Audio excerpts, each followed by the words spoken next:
oración es una pérdida de tiempo. Usted puede decir, algo no está bien. ¿Por qué Dios no ha contestado mi oración? Bien, quiero compartir con usted 6 claves para la oración contestada.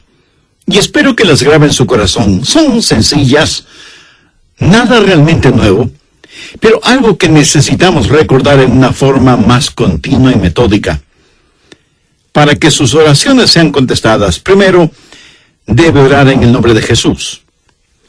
Veamos Juan 14, los versos 13 y 14. Jesús dijo, y todo lo que pidiereis al Padre en mi nombre lo haré, para que el Padre sea glorificado en el Hijo. Dios quiere glorificar a su Hijo, el Señor Jesucristo, y esa es la razón por la que debemos orar en su nombre. Y Jesús ratifica esa realidad al decir, si algo pidiereis en mi nombre, yo lo haré.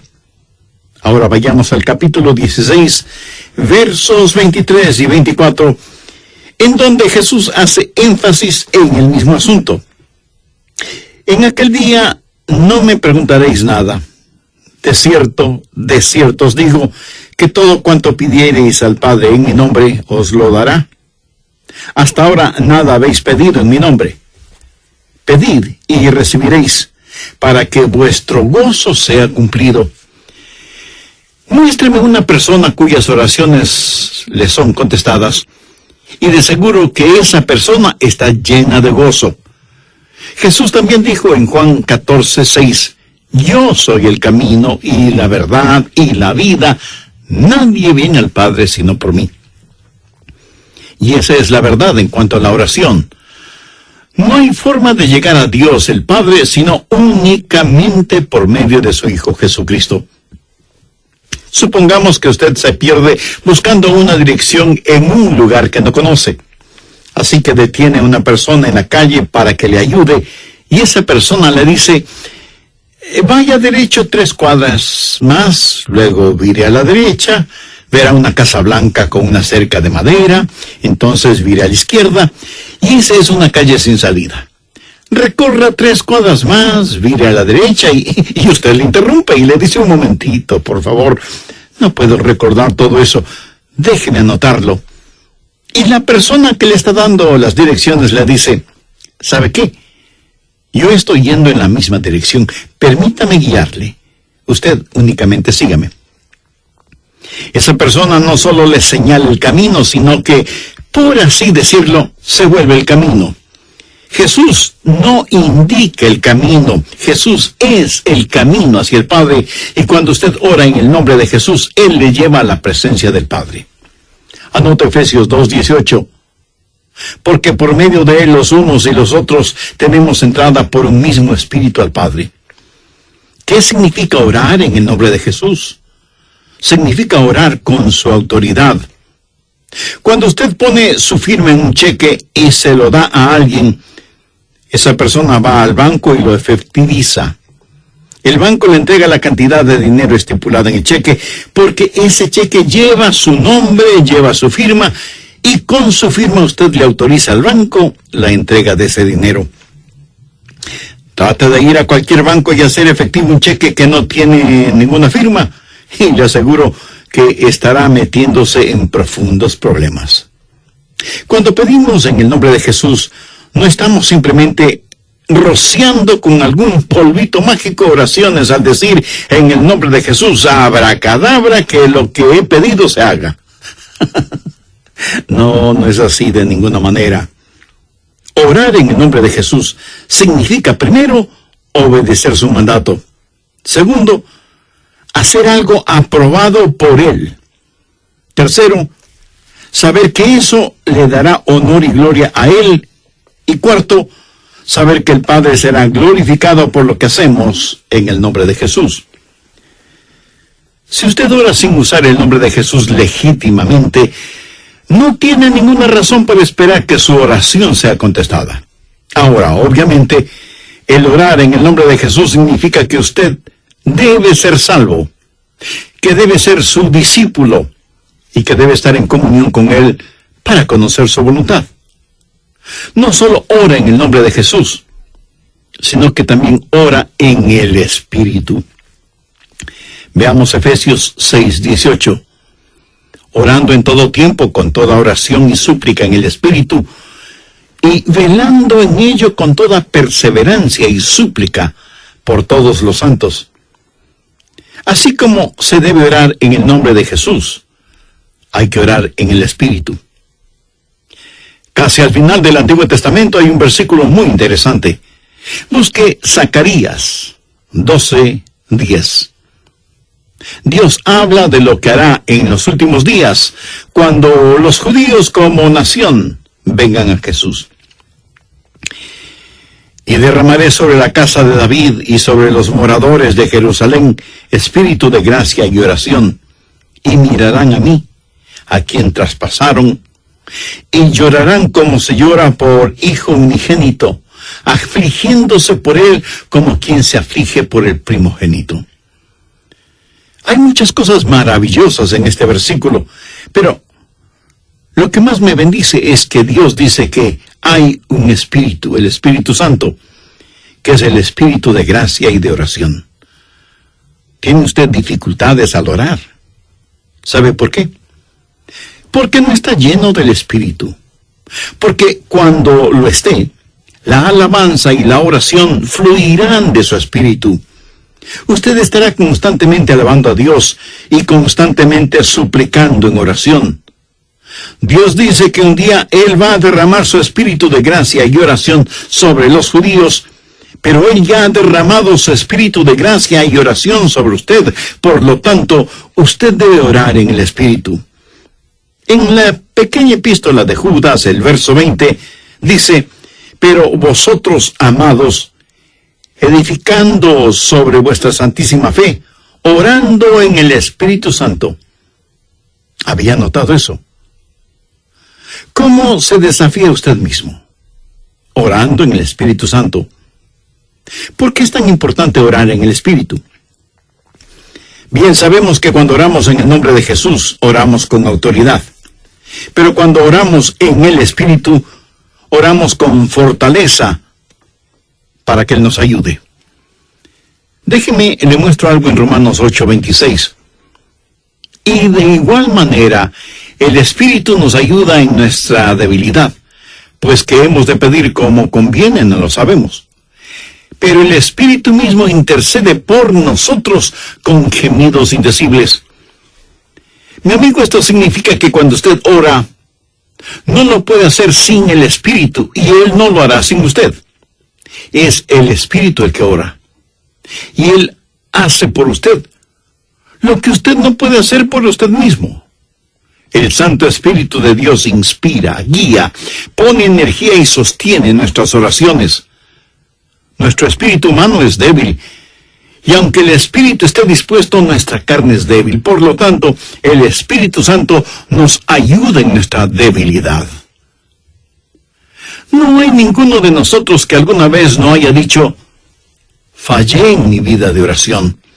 Ojalá pudiera orar más. ¿Por qué no puedo hacerlo? Le diré por qué no oramos más. Francamente, porque somos débiles. Pero nuestra debilidad no debe convertirse en incapacidad, sino más bien en fortaleza, porque la Biblia dice que cuando somos débiles, somos fuertes. Si aprendemos a depender en el Espíritu Santo, quien nos ayuda en nuestras debilidades, inspirándonos, guiándonos y capacitándonos. Más aún, Él nos ayuda en nuestra ignorancia. Pues ¿qué hemos de pedir como conviene? No lo sabemos. ¿Alguna vez ha pensado en eso? Estuve una vez en una conferencia bíblica en Dallas. Al finalizar la conferencia, 2 jóvenes estudiantes se me acercaron y uno de ellos me preguntó: Pastor, ¿usted ora? Le respondí que sí. Entonces me dio una pequeña tarjeta diciéndome: aquí están nuestros nombres. Somos estudiantes en el seminario, por favor, ore por nosotros. Yo les agradecí y puse esa tarjetita en mi Biblia. He orado por esos estudiantes, pero no creo que lo haya hecho en forma regular. No porque ellos no me importen, pero una asignación de oración es más que 2 nombres en una tarjeta. Si tuviera que orar por todos quienes me piden que ore por ellos, ni las 24 horas del día serían suficientes, se lo aseguro. Esa es la verdad. Si usted trata de orar por todos y por todo, su oración, en vez de ser un caudaloso río, se convertirá en un estancado pantano. La oración, para que sea poderosa, tiene que ser canalizada. Cuando alguien me dice que está orando por mí, me siento increíblemente bendecido. Y hay hermanos que me dicen que oran por mí diariamente, y doy gracias a Dios que muchos oran por mí. Pero me entristece la realidad de que hay millones de seres humanos por los cuales nadie ora. Ahora escúcheme. Yo no deseo estar en la lista de oración de alguien, a menos que el Espíritu Santo haya puesto primero mi nombre en el corazón de la persona que dice que ora por mí. Y cuando usted está orando por otras personas en forma individual, muchas veces no sabrá cómo orar por ellos. Por ejemplo, su tía Rosita está enferma, y usted ora: Señor, restaura la salud de tía Rosita. ¿Cómo sabe que Dios no está preparando a tía Rosita para llevársela al cielo? Y usted ora para que tía Rosita todavía se quede en la tierra, mientras que, de acuerdo a Juan 17:24, Jesús ora y dice: Padre, aquellos que me has dado, quiero que estén donde yo estoy. ¿Dónde está Jesús? En el cielo. ¿Dónde está la tía Rosita? Todavía en la tierra. En las reuniones de oración, más se ora para que la gente sea sanada que lo que se ora para que la gente sea salvada. Parece que estamos más interesados en mantener a los salvos fuera del cielo que a los perdidos fuera del infierno. No sabemos orar como debemos orar. Cuando Saulo perseguía a los seguidores de Cristo, antes de que fuera el apóstol Pablo, me pregunto, ¿qué oraba la iglesia en relación con Saulo?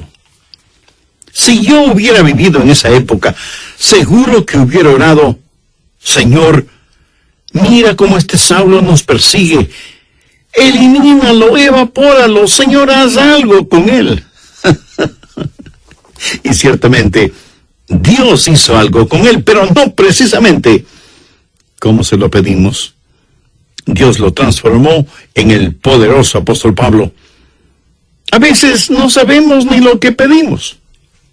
Por eso el Espíritu Santo, que intercede por nosotros, dice: Señor, esto es lo que Adrián está pidiendo, pero esto es lo que en realidad necesita.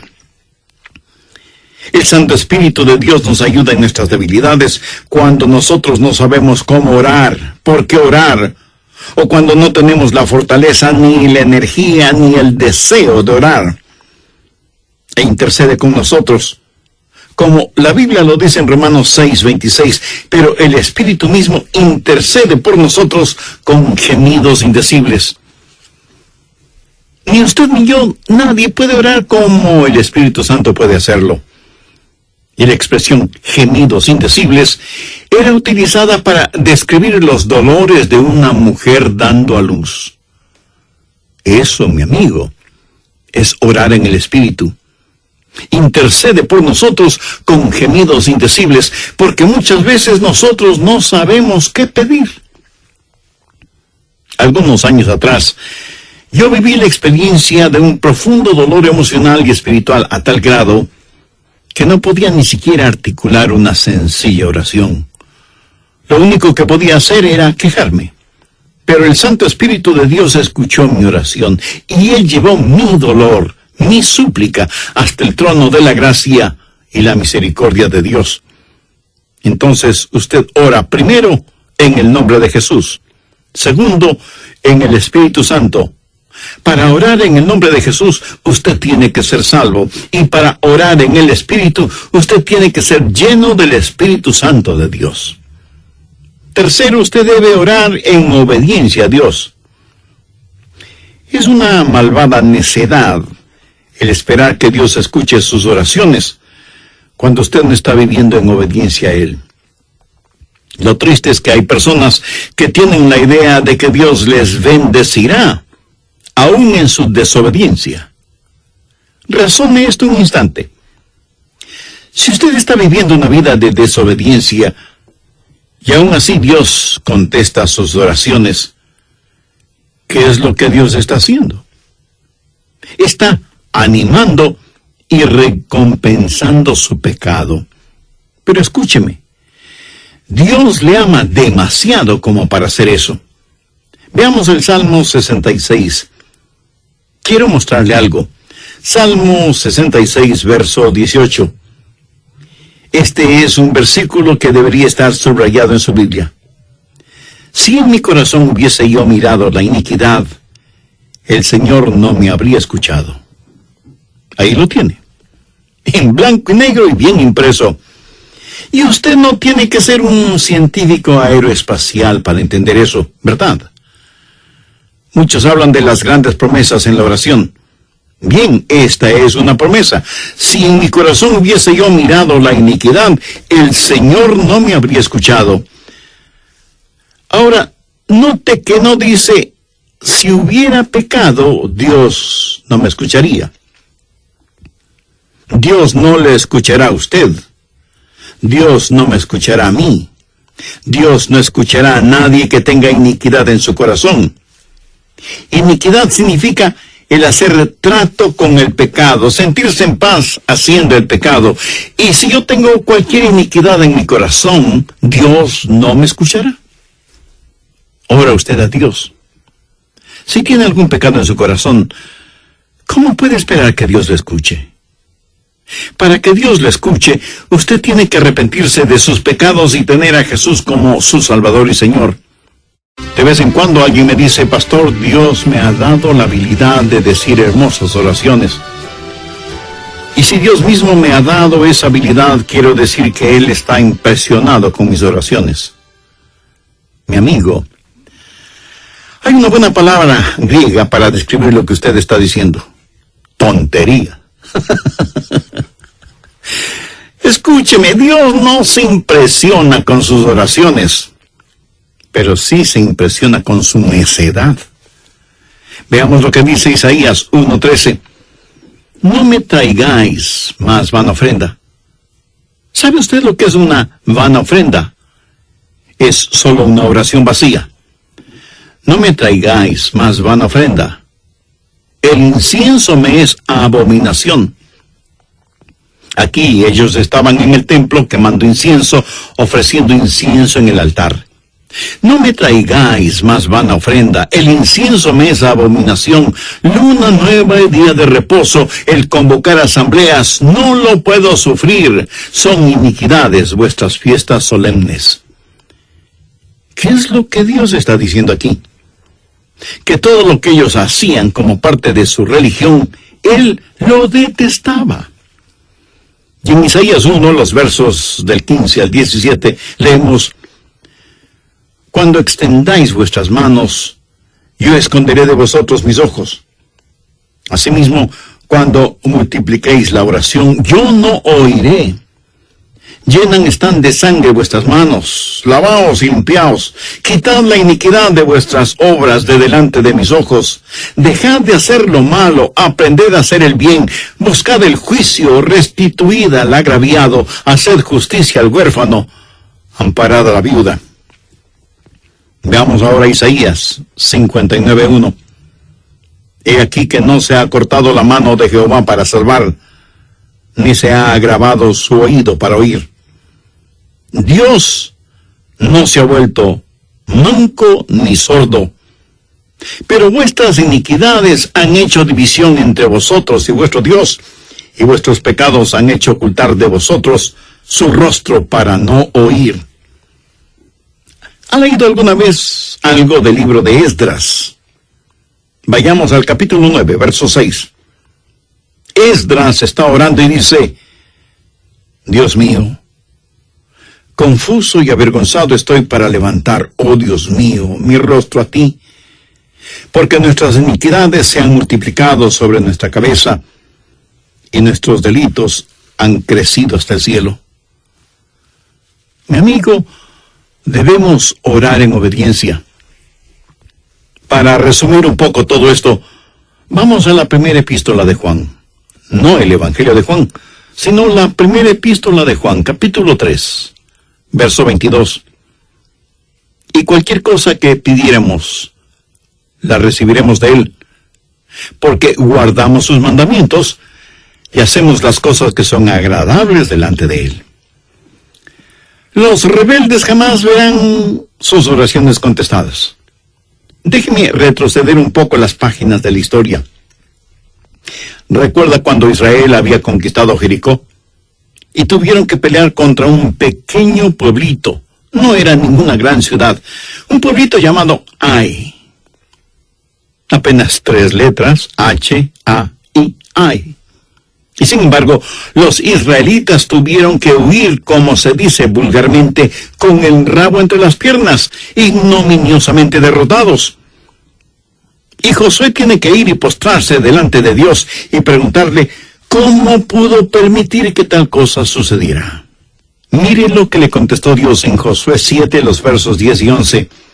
Y Jehová dijo a Josué, levántate, ¿por qué te postras así sobre tu rostro? Israel ha pecado. ¿Qué está diciendo? Josué, hijo mío, ¿por qué me estás orando? No puedes utilizar tus oraciones como una cortina de humo para ocultar el pecado que hay en medio del pueblo. Enfrenta y elimina ese pecado, y entonces oiré tus oraciones. Cuarto, usted debe orar en la voluntad de Dios. No solo conocer a Jesús, no solo ser lleno del Espíritu, no solo obedecer los mandamientos, pero aún habiendo hecho todo esto, todo lo que usted desea no es necesariamente la voluntad de Dios para usted. Anote 1 de Juan 5, versos 14 y 15. Y esta es la confianza que tenemos en Él, que si pedimos alguna cosa conforme a su voluntad, Él nos oye. Y si sabemos que Él nos oye en cualquier cosa que pidamos, sabemos que tenemos las peticiones que le hayamos hecho. Orar en la voluntad de Dios. Y usted no encuentra la voluntad de Dios simplemente por adivinación. Pastor, ¿cómo voy a conocer la voluntad de Dios? Bien, permítame hacerle una pregunta. ¿Quiere en realidad saberlo? Y usted me responde, bueno, no sé si quiera saberlo o no. Entonces le haré otra pregunta. ¿Quiere hacer la voluntad de Dios? Y usted me responde, sí, claro que sí. ¿La quiere hacer realmente? Quiero decir, si Dios le dijera este mismo momento, hay algo que deseo que hagas, lo haría. ¿Sabe usted cuál sería la primera pregunta debido a nuestra naturaleza humana? ¿Qué es, Señor? Esa no debería ser la primera pregunta o la primera respuesta. Usted no puede contestar una pregunta con otra pregunta. Usted debe contestar esa pregunta con una afirmación. Adrián, hay algo que quiero que hagas. ¿Lo harás? Yo debo contestar, sí, Señor, lo haré. ¿Qué es lo que quieres que haga? Mira, la manera de conocer la voluntad de Dios no es sabiendo lo que es, sino comprometiéndose a hacerla aún antes de saber lo que es. Eso es confianza. Sencillamente diga, Señor, estoy listo, y haré lo que quiera que tú quieras que haga. Y aunque esa frase pueda trabar nuestra lengua, destraba nuestra capacidad de obediencia. Debo admitir que muchos tienen temor de la voluntad de Dios. De alguna manera se les ha metido la idea en la cabeza de que si se prestan para servicio bajo la voluntad de Dios, van a terminar como misioneros en el país de Salsipuedes, viviendo en una choza con piso de tierra y comiendo carne de serpiente o quién sabe qué otros exóticos alimentos. ¿Sabe qué? Pudiera ser que así suceda. La forma de conocer la voluntad de Dios es aceptando la voluntad de Dios antes de conocer cuál es la voluntad de Dios. Y aunque suena complicado lingüísticamente, espiritualmente no lo es.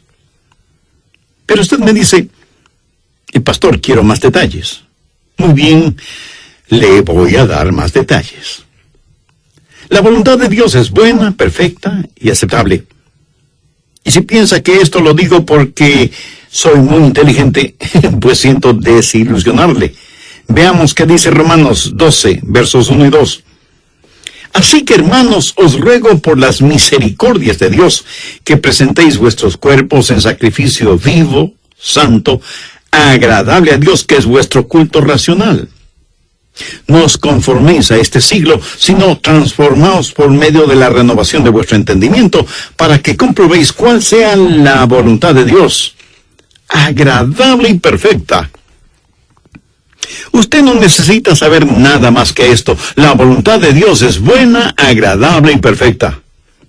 Preséntese usted mismo como un sacrificio vivo y santo delante de Dios, y usted, sin ninguna sombra de duda, conocerá y comprobará que la voluntad de Dios es siempre buena, agradable y perfecta.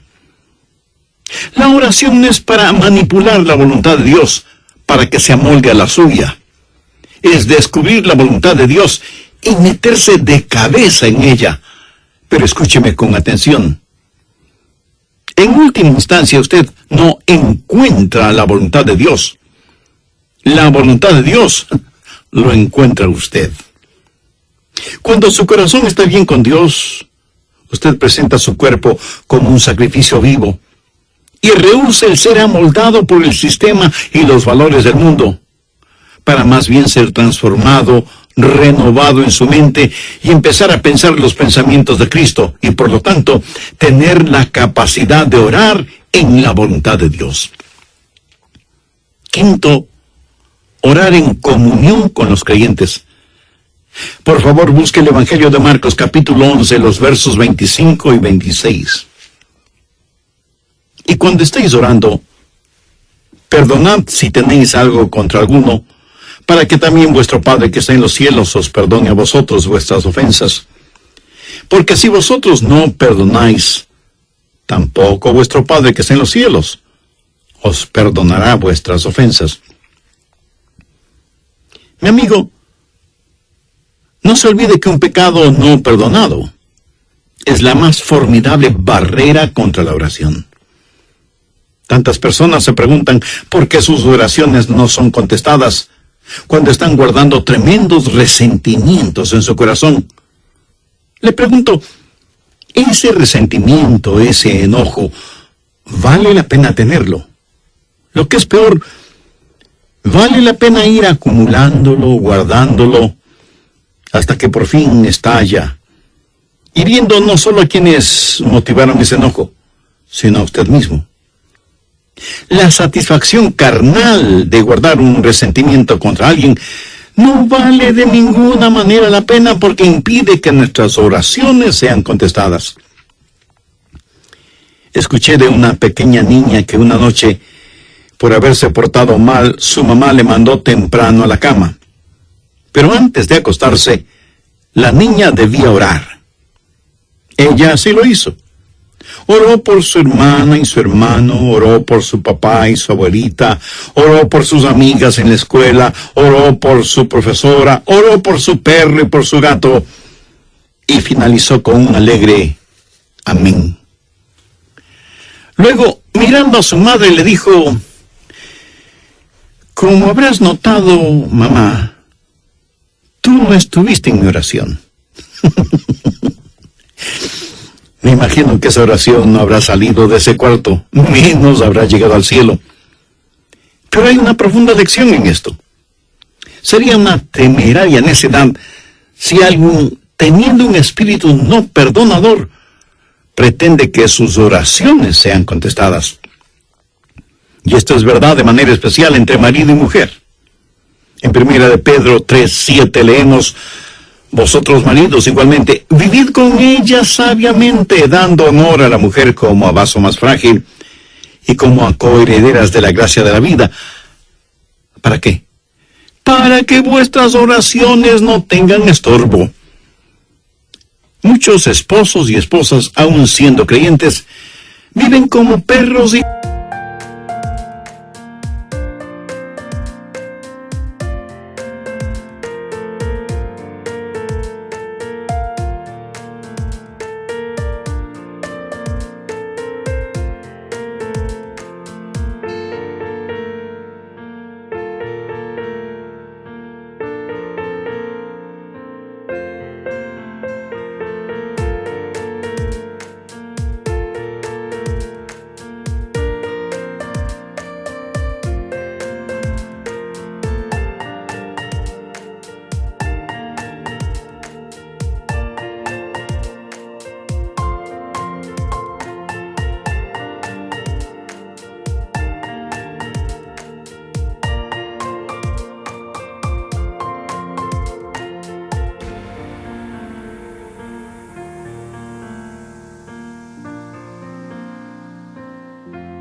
gatos son como palo y piedra, y aún así se preguntan por qué sus oraciones no son contestadas. Sexto, usted debe orar en fe. En Mateo 21:22 leemos: y todo lo que pidiereis en oración, creyendo, lo recibiréis. Por favor, subraye en su Biblia la palabra creyendo. Ore creyendo, y todo vendrá. Ore dudando, y nada tendrá. ¿Alguna vez ha dicho, Dios, yo creo, cuando en realidad no creía? Muchos piensan que el decir que creen les será contado como si en verdad creyeran. Estaban mintiendo, ellos lo sabían, y Dios también lo sabía. ¿Alguna vez ha orado sabiendo que Dios escuchaba sus oraciones y recibió una respuesta de Dios? Verá, la fe es también un regalo de Dios. La fe no es algo que usted guarde en su bolsillo o en su cartera para gastarla en cualquier cosa que se le antoje. Usted no puede tener fe para nada fuera de la voluntad de Dios, porque Dios no da fe para nada que esté fuera de su voluntad.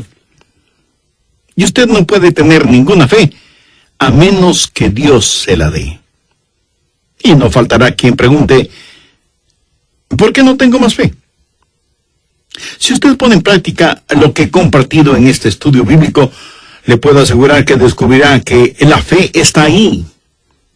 Cuando usted ora en el nombre de Jesús, cuando usted ora en el Espíritu Santo, cuando usted ora en obediencia y en comunión, cuando ora en la voluntad de Dios, la fe está ahí. Pero si estos elementos espirituales no están ahí, tampoco estará la fe. Ustedes, esposos, ¿han tenido alguna vez un argumento? Y si me dice que no, con toda mi cariñosa cortesía le diré que son mentirosos. Cuando marido y mujer tienen un argumento y no lo solucionan, y luego se arrodillan para orar por su hijito enfermo, ¿no se sienten espiritualmente enfermos? ¿No sienten que están actuando hipócritamente? Saben que sus oraciones no se elevarán ni un centímetro del piso y por lo tanto jamás llegarán al cielo. No tienen ninguna fe como para que sus oraciones sean contestadas. Cuando sus corazones sean justos, puros y limpios, y palpiten al mismo compás espiritual, entonces tendrán fe. Y al tener fe, esa fe será el combustible para transportar su oración hasta el trono de la gracia de Dios. Jorge Muller, de Bristol, Inglaterra, fue un gran siervo de Dios y un poderoso hombre de fe. Él tenía un diario personal en el cual anotaba todas las instancias de oraciones contestadas y llegó a registrar 25,000 oraciones contestadas, algunas de ellas increíblemente milagrosas, imposibles de explicarlas, aparte de la intervención de Dios. Alguna vez alguien le preguntó a George Muller, ¿cuál es el secreto para que las oraciones sean contestadas? ¿Sabe cuál fue su respuesta? Tenga fe en Dios. Tenga fe en Dios. Ahora, yo no creo que él dijo tenga fe en Dios, sino que dijo tenga fe en Dios. Verá, en realidad no es una gran fe la que necesitamos, sino que necesitamos tener fe en un gran Dios. Fe no es solo un sentimiento positivo, ni el que usted se vuelva frenético o fanático, sino tener la absoluta confianza de que Dios hará lo que usted le ha pedido, si ese pedido está encuadrado dentro de los parámetros de la voluntad de Dios. Los discípulos le dijeron a Jesús, Señor, enséñanos a orar. Y ese debe ser nuestro pedido también. Para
que Dios nos ayude a ser hombres y mujeres de oración.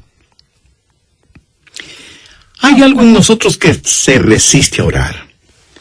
Preferimos ocuparnos en cualquier otra cosa en vez de orar. Y eso se debe a nuestra naturaleza carnal y pecaminosa. Por eso necesitamos la ayuda de Dios para que amemos de tal manera a Jesús y seamos llenos de su Espíritu Santo para que la oración fluya de nosotros en forma constante y que oremos siempre en el nombre del Señor Jesucristo. ¿Ha notado con qué facilidad podemos pasar horas haciendo deportes o realizando nuestros pasatiempos favoritos o simplemente mirando programas en la televisión? Pero ¿qué trabajo nos cuesta invertir unos minutos en la oración? La oración eficaz, mi estimado amigo, debe ser un acto intencional de nuestra voluntad. No debemos acercarnos al trono de la gracia en forma casual, sino en forma totalmente intencional. Seguramente entre quienes me escuchan habrá quienes, a pesar de ser religiosos, este asunto de la oración es muy secundario en sus vidas. Ahora, si usted aún no es salvo, mayor razón para que ore a Dios. Lo puede hacer este mismo momento diciendo con sus propias palabras algo como la siguiente oración. Dios eterno, reconozco que soy una persona que no me ha acercado a ti en oración, sino en raras ocasiones.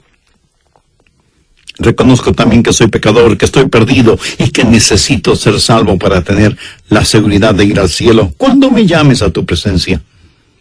Señor Jesús, creo que eres el Hijo de Dios y que entregaste tu vida y derramaste tu sangre en la cruz para, por medio de tu sacrificio, pagar la deuda de mis pecados, perdonarme, limpiarme y salvarme.